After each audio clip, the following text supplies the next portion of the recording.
Sur 4 kilomètres, le long de l'ancien tracé du mur, l'installation commémorative tranche avec la grisaille qui s'est emparée de l'Allemagne.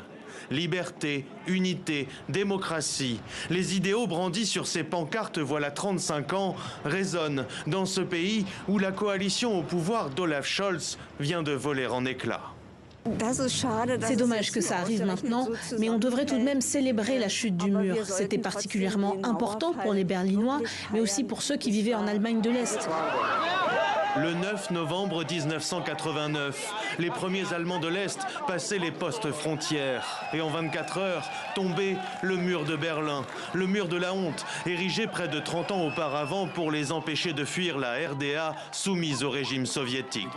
35 ans plus tard, le mythe de la réunification allemande semble se fissurer chaque jour un peu plus. Dans 3 régions de l'ex-Allemagne de l'Est, l'AfD, le parti d'extrême droite, a engrangé en septembre dernier des résultats historiquement élevés. Et un mouvement d'extrême gauche, anti-immigration, y a fait une percée notable. Il y a beaucoup de personnes et de mouvements sur les réseaux sociaux qui glorifient la RDA et la dictature en général. Cela se reflète également dans le fort virage à droite. Et je voudrais contrer cela et expliquer ce qu'était réellement la RDA. La RDA, à Marienfelde, au sud de la capitale, elle est racontée au travers de ceux qui la fuyaient. Ces Allemands de l'Est, accueillis dans ce foyer dès 1953 et considérés alors comme des réfugiés à part entière. C'est là que s'arrête la comparaison avec ceux d'aujourd'hui venus du monde entier.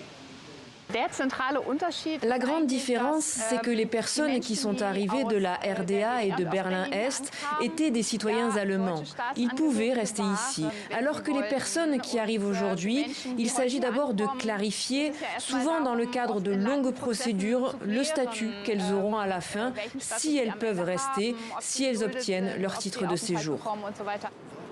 Pour les Allemands, toujours fiers d'avoir abattu ce mur qui les séparait, le dossier migratoire érige aujourd'hui de nouvelles tensions.